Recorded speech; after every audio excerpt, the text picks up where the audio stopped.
గౌరవ ముఖ్యమంత్రి జగన్మోహన్ రెడ్డి గారి పరిపాలనలో అక్క చెల్లెమ్మలు ఎంతో ఆర్థిక స్వావలంబన దిశగా ఈరోజు వాళ్ళు ఆనందంగా సంతోషంగా ఉన్నారు. మరి పేద మధ్యతరగతి వర్గాలంటి మహిళామ తల్లుల పేర్ల మీదనే సంక్షేమ కార్యక్రమాలు తీసుకొచ్చి అమ్మ ఒడి, చేయూత, ఆసరా 30 లక్షల మంది సొంత ఇంటి కలను సాకారం చేసినటువంటి ముఖ్యమంత్రి జగనన్న.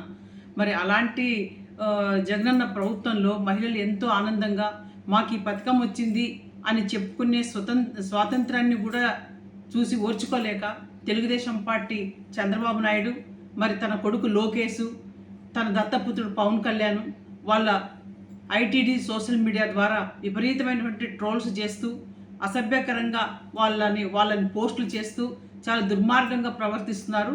పెత్తందారుల కొమ్ము కాస్తున్నటువంటి ప్రతిపక్ష పార్టీ తెలుగుదేశం పార్టీ, జనసేన పార్టీలు మరి కనీసం వీళ్ళు పేదల గురించి ఓర్చుకోని స్థాయిలో వీళ్ళున్నారు.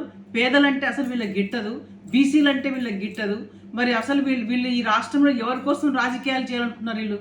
వీళ్ళ పెత్తందారి మనస్తత్వంతో, వీళ్ళ పెత్తందారి పోకడలతో ఈరోజు జగనన్న ప్రభుత్వంలో లబ్ధి పొందుతున్నటువంటి ఎంతోమంది లబ్ధిదారులని ఈరోజు సోషల్ మీడియాలో ట్రోల్ చేస్తూ వాళ్ళ ఆత్మహత్యలు చేసుకునే పరిస్థితికి వీళ్ళు సోషల్ మీడియాలో ట్రోల్ చేస్తారంటే ఎంత దిగజాడు నీచ రాజకీయాలు తెలుగుదేశం పార్టీ, జనసేన పార్టీ చేస్తుందన్నది పేద వర్గాలైనటువంటి మరి బడుగు బలహీన వర్గాలని ప్రజానికం అంతా కూడా దీన్ని గుర్తించి రాబోయే రోజుల్లో వీళ్ళ దుర్మార్గమైన రాజకీయాలకి, వీళ్ళ నీచ రాజకీయాలకి, వీళ్ళ నీచ మనస్తత్వానికి 2024లో ఖచ్చితంగా పేద వర్గాలంతా కూడా బుద్ధి చెప్పాలని కూడా నేను తెలియజేస్తాను.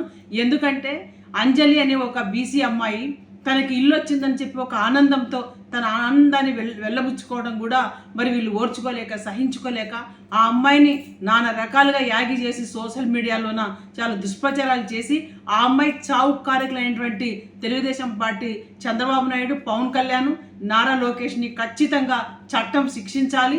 ఇలాంటి వాళ్ళకి రాష్ట్రంలో పుట్టగతులు లేకుండా 2024లో పేద బడుగు బలహీన వర్గాల ప్రజలు, అక్క చెల్లెమ్మలందరూ కూడా అప్రమత్తంగా ఉండి జగనన్న ప్రభుత్వంలో ఎంతో ఆనందంగా సంతోషంగా ఉన్నటువంటి ప్రజానికమంతా కూడా రాబోయే 2024 ఎన్నికల్లో ఈ పెత్తందారులు కొమ్ము కాస్తున్నటువంటి ఈ పెత్తందారి పార్టీలు ఏవైతే ఉన్నాయో తెలుగుదేశం, జనసేన పార్టీలకి ఖచ్చితంగా బుద్ధి చెప్పాలని చెప్పి కూడా నేను ఆంధ్ర రాష్ట్ర పేద వర్గాలైనటువంటి ఎస్సీ, ఎస్టీ, బీసీ, మైనార్టీ వాళ్ళందరినీ కూడా నేను కోరుతానని విజ్ఞప్తి చేస్తున్నాను.